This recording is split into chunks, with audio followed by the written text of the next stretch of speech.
Bismillah, Assalamualaikum warahmatullahi wabarakatuh. Salam sejahtera untuk kita semua. Adik-adikku sekalian, saya Andi Sudimas Sulaiman, Gubernur Sulawesi Selatan, mengucapkan selamat datang dalam program Smart School Dinas Pendidikan Provinsi Sulawesi Selatan. Hari ini adik-adik sekalian akan mengikuti pembelajaran hybrid dalam program Smart School.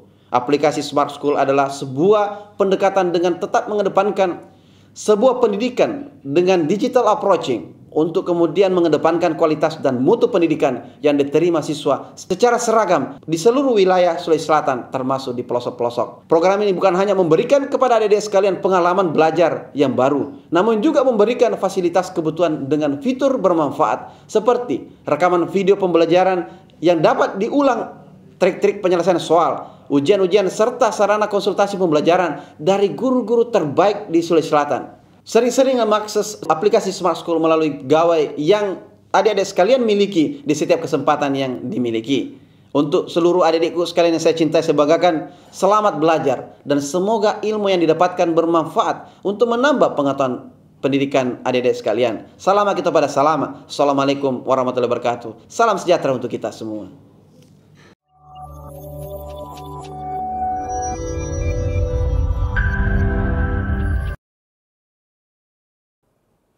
Assalamualaikum warahmatullahi wabarakatuh. Generasi smart, berkarakter, cerdas Ki. Berjumpa kembali bersama Ibu Arnida Marsuki dalam mata pelajaran Matematika Umum kelas 12.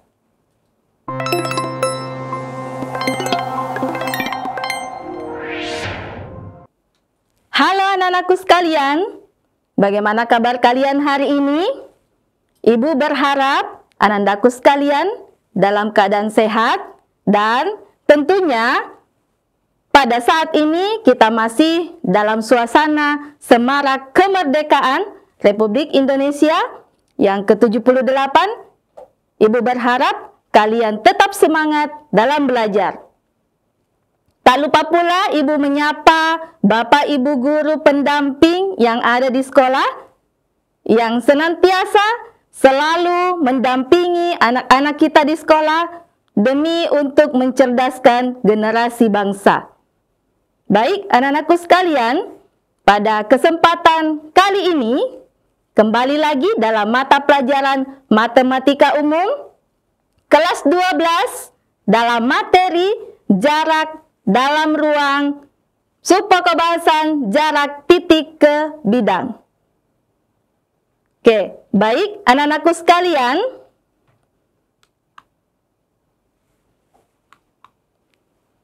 Nah, adapun tujuan pembelajaran kita pada hari ini yaitu kalian diharapkan dapat menentukan jarak titik ke bidang dalam ruang. Nah, anak-anakku sekalian, pada pertemuan sebelumnya, anak-anakku sekalian telah mempelajari mengenai jarak antar titik atau jarak titik ke titik. Kemudian jarak titik ke garis. Nah, pada kesempatan hari ini kita akan membahas mengenai jarak titik ke bidang dalam ruang. Ya, namun sebelum itu tentunya Ibu ingin mereview kembali mengenai materi yang pernah kalian dapatkan sebelumnya. Nah, sebelum kita masuk ke materi bagaimana cara menentukan jarak titik ke bidang, tentunya kita akan meninjau terlebih dahulu materi tentang bagaimana kedudukan antara titik terhadap bidang. Ya. Jadi kita akan menentukan, kita akan meninjau bagaimana posisi suatu titik terhadap bidang. Nah, posisi suatu titik terhadap bidang itu ada dua. Iya. Yang pertama adalah titik terletak pada bidang. Nah, kapan dikatakan suatu titik terletak pada bidang? Apabila titik tersebut dapat dilalui oleh bidang.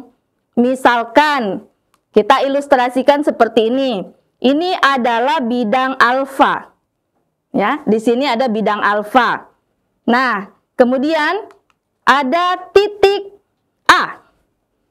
Nah, titik A dikatakan terletak pada bidang alfa karena titik A dapat dilalui oleh bidang alfa. Nah, seperti itu modelnya. Nah, selanjutnya posisi kedua itu adalah titik berada di luar bidang. Nah, bagaimana yang dikatakan titik berada di luar bidang? Nah, jika suatu titik tidak dapat dilalui oleh bidang tersebut, maka titik itu berada di luar bidang. Nah, ilustrasinya sebagai berikut. Di sini ada bidang beta. Ya, ada bidang beta. Nah, di sini kita melihat ada titik B. Ya, titik B ini posisinya berada di luar bidang beta. Ya, tentunya titik B ini ya tidak dilalui oleh bidang beta ya, berarti dia berada di luar bidang. Bagaimana anak-anakku sekalian sudah paham mengenai posisi titik terhadap bidang? Iya, jadi ada dua ya, ada titik terletak pada bidang dan titik berada di luar bidang. Nah, selanjutnya kita akan masuk ke bangun ruang. Ya, bagaimana ya posisi titik itu jika sudah berada di dalam bangun ruang? Nah, coba perhatikan kubus ABCD EFGH. Nah, seperti ini. Kubus ABCD EFGH. Iya, jadi ini kubus ABCD EFGH. Kemudian, misalkan bidang CDGH adalah perwakilan bidang alfa. Ayo, silakan diperhatikan anakku sekalian. Mana tuh ya bidang CDGH? Iya, jadi ini dia yang berwarna merah. Bidang CDGH, bagian belakang ternyata. Nah, coba diperhatikan. Misalkan ini adalah perwakilan dari bidang alfa. Nah, anak-anakku sekalian, silakan perhatikan titik manakah yang terletak pada bidang alfa. Ayo, silakan diketikkan di kolom chat. Ayo, silakan diketikkan di kolom chat. Ya, titik mana ya yang terletak pada bidang alfa? Yo, silakan diketik di kolom chat. Titik manakah yang terletak pada bidang alfa? Ya, oke. Baik, jadi kalau kita perhatikan kubus A, B, C, D, E, F, G, H, ternyata titik yang terletak pada bidang alfa adalah titik, sudah ada yang menjawab ya, titik C, titik D, kemudian titik G, dan titik H. Oke, baik. Wah, luar biasa dari SMA 10 Sinjai. Halo Sinjai. Iya, titik D, betul sekali. Keren. Oke, baik. Jadi itu adalah titik yang terletak pada bidang alfa. Nah, selanjutnya titik yang mana yang terletak di luar bidang alfa? Ayo, silakan diketikkan di kolom chat. Kita mau lihat titik yang berada di luar bidang alfa. Ayo, yang mana ya? Titik yang berada di luar bidang alfa. Ya, silakan diketikkan di kolom chat. Ya, titik yang berada di luar bidang alfa. Kalau kita perhatikan, tadi yang terletak itu adalah C, D, G, H. Ya. Oke, jadi titik yang berada di luar bidang alfa. Mantap, SMA 10 Sinjai lagi, keren. Iya, tepuk tangan untuk siswa SMA 10 Sinjai.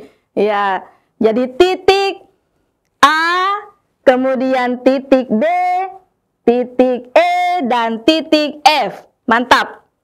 Oke, baik. Nah, jadi ini adalah posisi titik kalau sudah berada di dalam bangun ruang kubus. Iya. Jadi seperti itu posisinya, dia ada titik yang terletak pada bidang dan ada titik yang berada di luar dari bidang.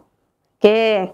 Nah, selanjutnya kita akan menentukan jarak antara titik terhadap suatu bidang. Nah, anak-anakku sekalian, Ibu ingin tanya nih ya, kalau misalkan titik itu terletak pada bidang, kira-kira jaraknya berapa ya? Nah, yang tahu ketik di kolom chat. Ayo, kalau titik tersebut terletak pada bidang, seperti pada posisi yang tadi, yang sebelumnya, kira-kira jaraknya berapa ya? Ayo, boleh diketikkan di kolom chat. Kalau titik tersebut terletak pada bidang, kira-kira jaraknya berapa ya? Ya, titiknya ada pada bidang. Ada yang mengatakan jaraknya akar 2. Oke, sekarang kita perhatikan. Kalau titiknya terletak pada bidang, berarti jaraknya terhadap bidang itu 0 ya? Iya, jaraknya 0. Jadi yang kita akan hitung adalah jarak titik yang berada di luar bidang. Ya. Jarak titik yang berada di luar bidang. Titik yang berada di luar bidang, bagaimana cara menentukan jaraknya? Kita lanjut ke ilustrasi berikut ini. Nah, coba diperhatikan. Nah, ini ilustrasinya. Dari titik A, kita tarik garis M yang tegak lurus terhadap bidang alfa. Nah, garis M ini dikatakan tegak lurus terhadap bidang alfa jika garis M ini sedikitnya tegak lurus terhadap 2 garis yang berpotongan pada bidang alfa. Nah, bagaimana ya gambarnya?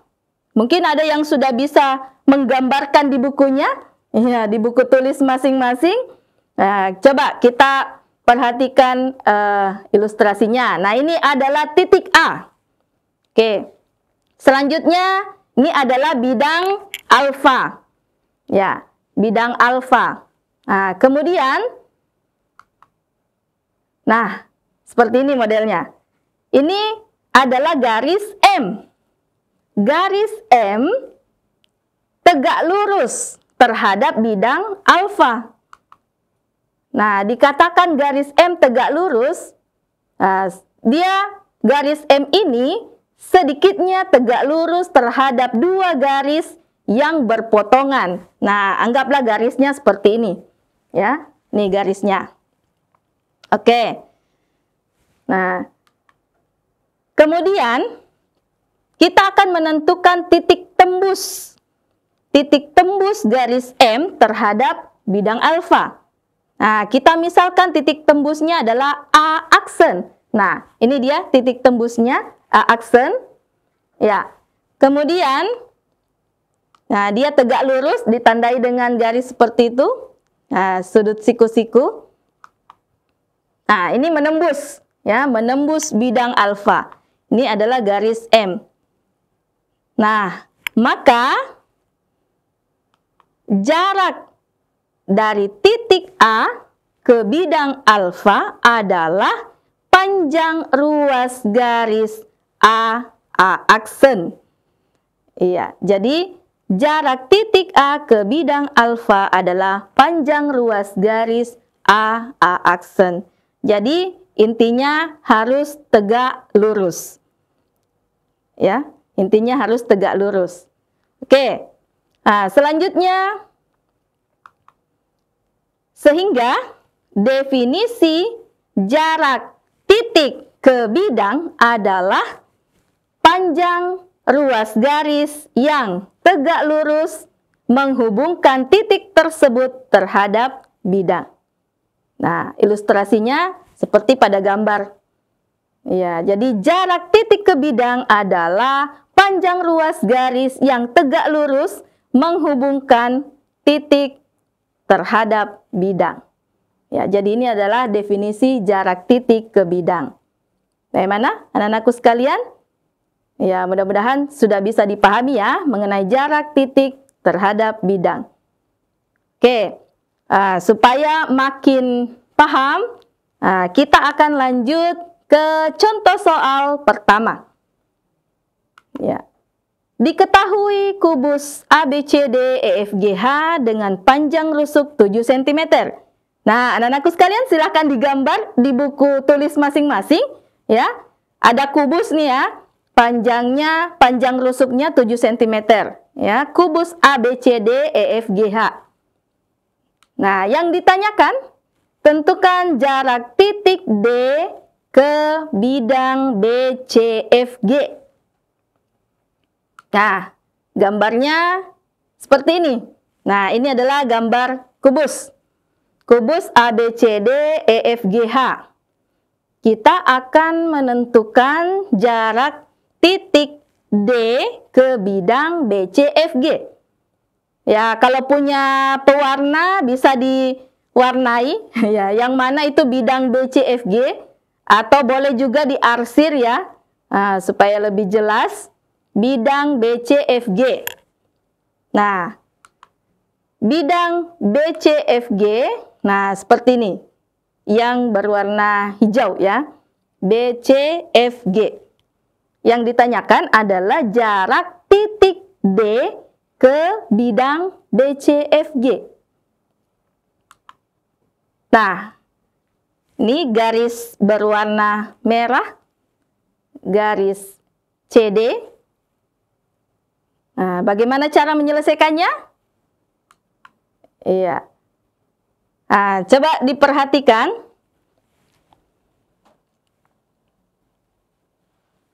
Nah, di sini ada kubus ABCD EFGH. Coba diperhatikan garis CD. Nah, tadi yang ditanyakan adalah jarak titik D ke bidang BCFG. Ya, anak-anakku sekalian bisa meninjau apakah garis berwarna merah itu apakah tegak lurus terhadap bidang BCFG. Ya, tegak lurus tidak? Ya, coba kita perhatikan. Ini berada di sudut ini ya. Nah, ini kemudian ini bidangnya. Ya, ini bidangnya. Kalau kita perhatikan, nah, dia akan tegak lurus. Ya, tegak lurus di titik C. Ya, tegak lurus di titik C. Sehingga jarak titik D ke bidang BCFG itu adalah panjang ruas garis CD. Mengapa? Karena ruas garis CD ternyata tegak lurus terhadap bidang BCFG.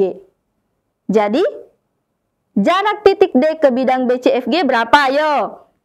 Ya, yang tahu silakan ketik di kolom chat. Nah, ini mudah sekali nih. Berapa jaraknya? Dari titik D ke bidang BCFG. Ya, sepertinya sudah ada yang menjawab. Luar biasa. SMA 1 Bone.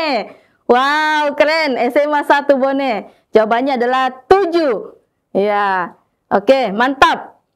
Ya, jadi jaraknya adalah 7 cm.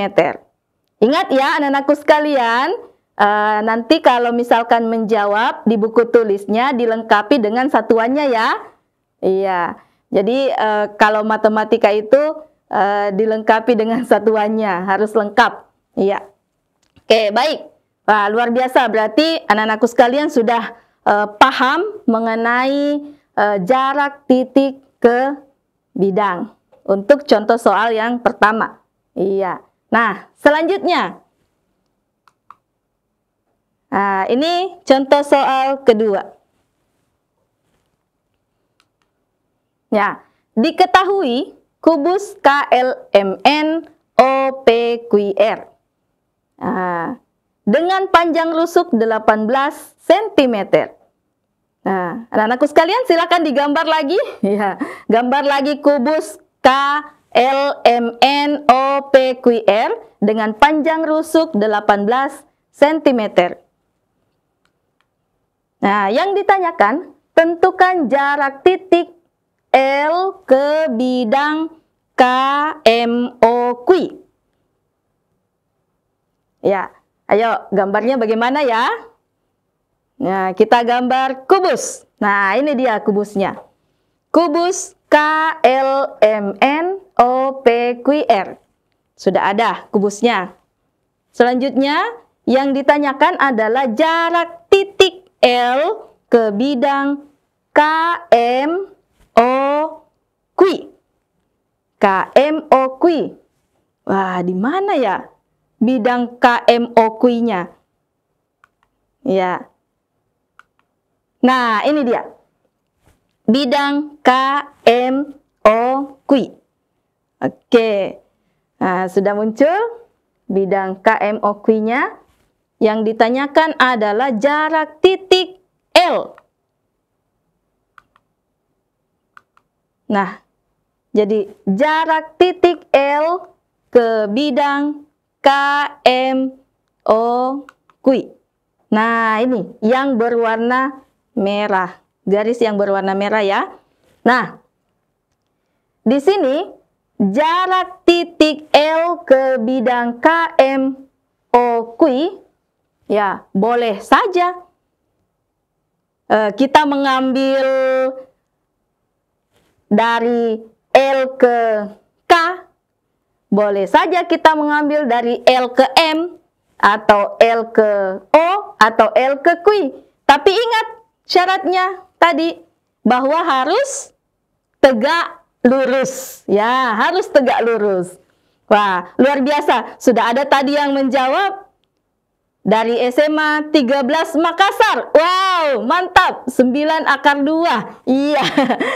Dari SMA 1 Bone. Wah, sudah ada yang menjawab.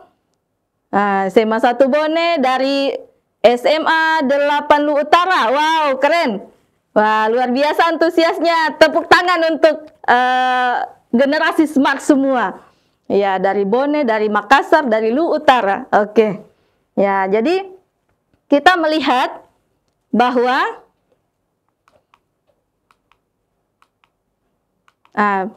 L ke KMOQ. Iya. Jadi yang tegak lurus adalah L ke T. Ya, L ke T. Perhatikan ruas garis LT terhadap bidang KMOQ. Karena ruas garis LT itu tegak lurus terhadap bidang KMOQ, maka jarak titik L terhadap bidang KMOQ adalah panjang ruas garis LT. Nah, panjang ruas garis LT sendiri itu adalah 1/2 dari panjang LN. Nah, pada pertemuan sebelumnya, anak-anakku sekalian sudah mempelajari mengenai jarak atau panjang diagonal bidang atau diagonal sisi. Ya, jadi cara mencari panjang diagonal sisi yaitu A akar 2 atau rusuk akar 2. Nah, di sini rusuknya adalah 18 cm. Ya, jadi panjang LN-nya adalah 18 akar 2. Nah, yang ditanyakan adalah LT. Ya, dari titik L ke titik T. Sehingga 1/2 dari 18 akar 2 itu adalah 9 akar 2. Wow, jawaban dari generasi smart sekalian sudah betul. Ya, tepat sekali. Ya, mantap. Ya, jadi ini adalah jarak titik L ke bidang KMOQ. 9 akar 2. Bagaimana? Mudah bukan? Oke, baik. Kita akan lanjut ke contoh soal ketiga. Ya, contoh soal ketiga. Nah, diketahui kubus PQRS TUVW dengan panjang rusuk 9 cm. Ayo, digambar lagi. Silakan gambar di buku tulisnya. Kubus PQRS TUVW. Panjang rusuknya 9 cm. Nah, kemudian yang ditanyakan adalah jarak titik T ke bidang PUW. Jarak titik T ke bidang PUW. Iya. Gambarnya seperti ini. Ini adalah kubus PQRS TUVW. Kemudian panjang rusuknya adalah 9 cm. Yang ditanyakan adalah jarak titik T ke bidang PUW. Nah, tentunya kita akan membutuhkan garis bantu, yaitu garis TA. Ya, di mana TA ini adalah setengah dari panjang garis TV. Ya, kemudian kita akan membutuhkan juga garis bantu AP. Ya, A ke P. Ya, kemudian T ke bidang PUW. Ya, kita asumsikan dia adalah garis TB. Ya. Dan ini adalah tegak lurus. Ya, tegak lurus. Nah, selanjutnya bagaimana cara menyelesaikan? Ya, ayo generasi smart sekalian, mungkin sudah ada yang mendapatkan hasilnya. Boleh diketikkan kembali di kolom chat. Ya, kita akan menentukan titik jarak dari titik T ke titik B. Karena titik T ke titik B itu tegak lurus ya. Nih, tegak lurus. Nah, yang pertama, kita akan mengeluarkan segitiga APT. Ya, kita keluarkan segitiganya terlebih dahulu. Segitiga APT. Ya. Wah, dari SMA Wajo. Wah, sudah ada yang menjawab. 3 akar 3 dari SMA 1 Bone. SMA 13 Makassar. Wah, iya. Gercep banget ya. Luar biasa, generasi smart. Nah, ini adalah segitiga APT. Kita keluarkan ya. Nah, sekarang setelah kita keluarkan segitiga APT, kita akan melihat. Nah, di sini dari titik T ke V, ya, itu rumusnya kan A akar 2, ya. Kemudian berarti dari AT, titik A ke titik T itu adalah setengah dari A akar 2. Berarti kita bisa dapat AT itu adalah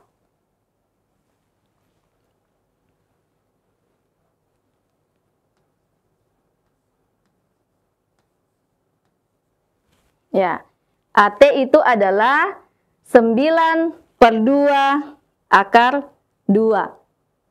Karena rusuknya panjangnya 9. 1/2 dikali 9, 9/2 akar 2. Kemudian PT panjangnya ya pasti 9 ya, karena dia panjang rusuknya 9. Nah, selanjutnya AP berapa? Nah, kita akan mencari berapa panjang dari AP. Iya. Karena di sini adalah siku-siku, ya, siku-siku, maka kita menggunakan bantuan Pitagoras. Ya, kita akan menggunakan bantuan Pitagoras, yaitu AP sama dengan akar dari AT kuadrat tambah PT kuadrat. Ya, AT kuadrat berapa? Ya, kita masukkan 9/2 akar 2. Kemudian P PT itu adalah 9. Sehingga kita bisa tuliskan seperti ini. Nah, selanjutnya 9 per 2 akar 2 pangkat 2. Wah, berapa itu hasilnya? 9 per 2 akar 2 pangkat 2. Jadi 9 kali 9, 81. Kemudian 2 pangkat 2 itu 4. Akar 2 kali akar 2, 2. Sehingga kalau kita sederhanakan jadi 81 per 2. 81 per 2. Nah, kemudian 9 pangkat 2 itu adalah 81. Nah, tentunya anak-anakku sekalian sudah tahu ya bagaimana cara menjumlahkan pecahan seperti yang ada pada layar. Ya, sehingga didapatkan hasilnya 81 tambah 162 per 2. Kita samakan penyebut. Nah, hasilnya adalah 243 per 2. Nah, ini 243 itu adalah 81 kali 3. Nah, kita bisa tarik akarnya menjadi 9 karena akar dari 81 itu adalah 9. Kemudian 9 akar 3 per akar 2. Nah, selanjutnya kita rasionalkan ya. Jadi penyebutnya adalah bentuk akar, maka anandaku sekalian harus merasionalkan dengan cara mengalihkan dengan sekawannya, yaitu akar 2 per akar 2. Nah, setelah dikalikan, kita akan memperoleh 9 per 2 akar 6. Ya, 9 per 2 akar 6. Ini baru AP-nya ya. Ya, jadi ini 9 per 2 akar 6. Ini baru AP. Belum ke TB. Nah, mungkin anandaku sekalian bertanya, ya, Bu, adakah cara pendeknya?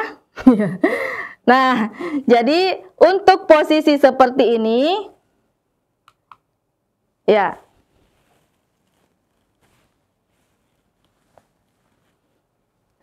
anandaku sekalian bisa menggunakan solusi SMART AP sama dengan A per 2 akar 6. Ya, jadi untuk kasus seperti ini AP itu sama dengan A per 2 akar 6.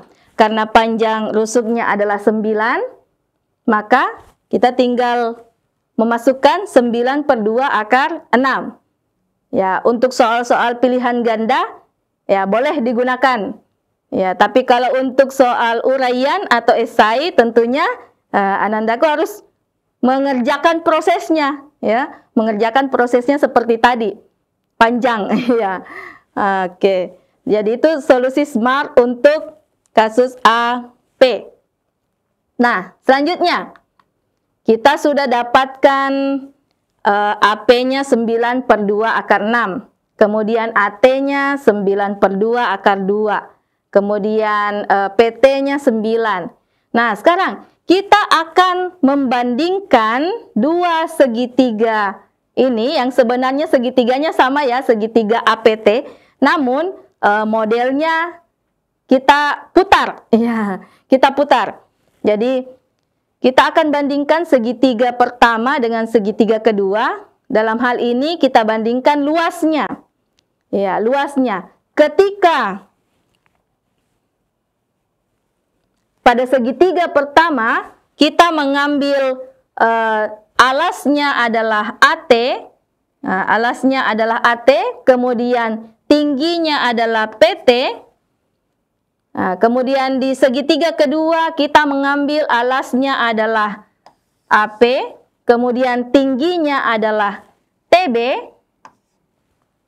Ya, kita akan bandingkan luas dari kedua segitiga ini.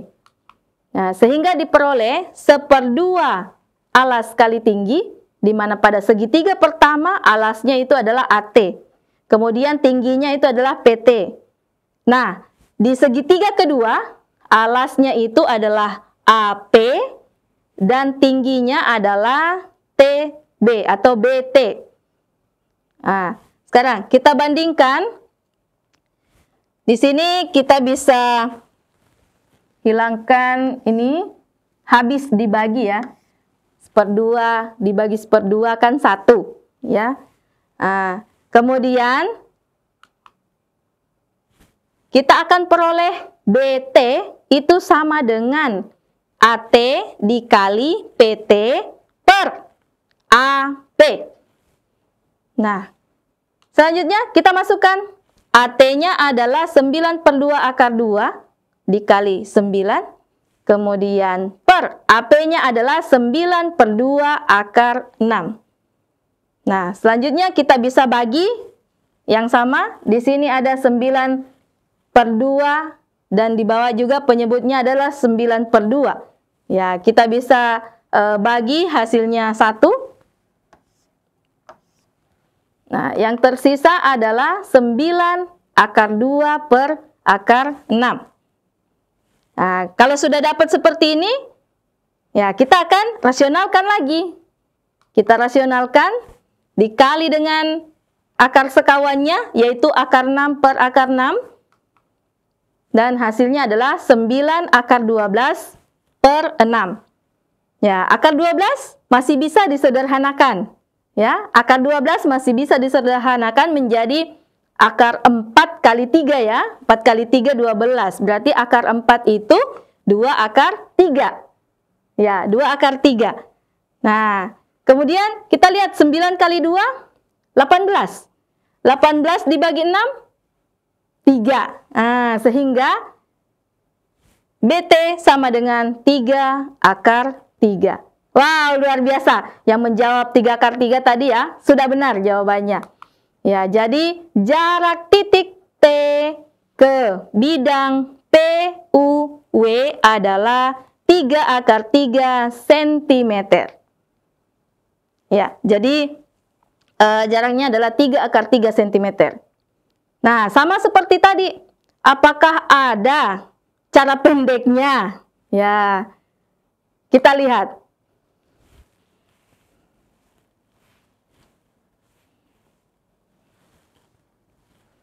Nah, untuk posisi seperti ini, dari titik T ke titik B atau BT, solusi SMART-nya adalah 1/3 A akar 3. Kok bisa ya? Ya, kita lihat. Nah, di sini kalau kita perpanjang dari T ke B, kita perpanjang. Nah, ternyata ini adalah diagonal ruang. Ya, diagonal ruang. Diagonal ruang RT. Ya. Panjang diagonal ruang itu adalah A akar 3. Ya. Pada materi sebelumnya telah dibahas. A akar 3. Nah, dari T ke B ini posisinya dia sepertiganya. Ya, sepertiganya. Kalau kita bagi ya, dia posisinya sini, kemudian mungkin di sini, ini sepertiga. Jadi dia sepertiga dari panjang diagonal ruang. Jadi sepertiga A akar 3. Oke, jadi seperti itu ya solusi SMART-nya untuk B ke T. Oke, baik anak-anakku sekalian, bagaimana? Mudah bukan? Nah, dari 3 contoh soal tadi, anak-anakku sekalian bisa mencoba untuk latihan-latihan, mencari contoh soal yang ada di buku paket atau di sumber manapun. Ya. Nah, selanjutnya kita masuk ke kesimpulan. Ya, jadi untuk kesimpulan untuk hari ini, ya, jarak antara titik ke bidang adalah panjang ruas garis yang tegak lurus menghubungkan titik tersebut dengan bidang. Ya. Kemudian selanjutnya untuk kasus bangun ruang kubus, jarak antara titik E ke bidang AFH, ya, itu adalah panjang ruas garis EP. Ya, panjang ruas garis EP itu adalah sepertiga dari panjang diagonal ruang EC atau sepertiga A akar 3. Kemudian jarak antara titik C ke bidang AFH adalah CP sama dengan 2/3. Nah, kalau posisinya seperti itu, dari C ke P itu adalah 2/3 A akar 3. Oke, saya rasa demikian untuk kesimpulan hari ini. Dan sebagai latihan, nah anak-anakku sekalian, di sini ada latihan. Silakan ditulis di buku tulis masing-masing. Ya, kemudian kalau sudah selesai, boleh diserahkan ke guru pendamping yang ada di sekolah. Nah, diketahui kubus KLMN OPQR dengan panjang rusuk 9 cm. Tentukan jarak titik M ke bidang KPR. Atau kalau sudah ada yang bisa menjawab secara langsung, ya boleh juga diketikkan di kolom chat langsung ya. Mungkin sudah ada tadi yang menyimak mengenai solusi SMART. Ya, mengenai solusi SMART tadi, sepertinya sudah ada bayangan. Ya, siapa tahu ada yang ingin menjawab secara langsung, boleh juga diketikkan di kolom chat. Ya, jadi gambaran latihan ini seperti contoh soal yang sebelumnya. Wah, luar biasa. Sudah banyak yang menjawab ini. Dari SMA 4 Lu Timur. Wow, dari SMA 13 Makassar. SMA 10 Sinjai, 6 akar 3. Wow, keren. Berarti sudah bisa menerapkan materi tentang jarak titik ke bidang. Oke, baik. Anak-anakku sekalian, luar biasa semangat kalian hari ini. Karena hari ini masih dalam suasana kemerdekaan, namun kalian luar biasa karena tetap mengikuti materi dari Studio 1, Studio Andalan Dinas Pendidikan Provinsi Sulawesi Selatan, khususnya dalam mata pelajaran matematika. Iya, anak-anakku sekalian, Ibu berpesan, kalian tetaplah belajar dan karena pendidikan adalah senjata paling mematikan di dunia. Karena dengan pendidikan, anak-anakku sekalian dapat mengubah dunia. Oke, baik, saya rasa cukup untuk pertemuan hari ini. Generasi smart, berkarakter, cerdas Ki. Oke, Ibu akhiri dengan ucapan wassalamualaikum warahmatullahi wabarakatuh.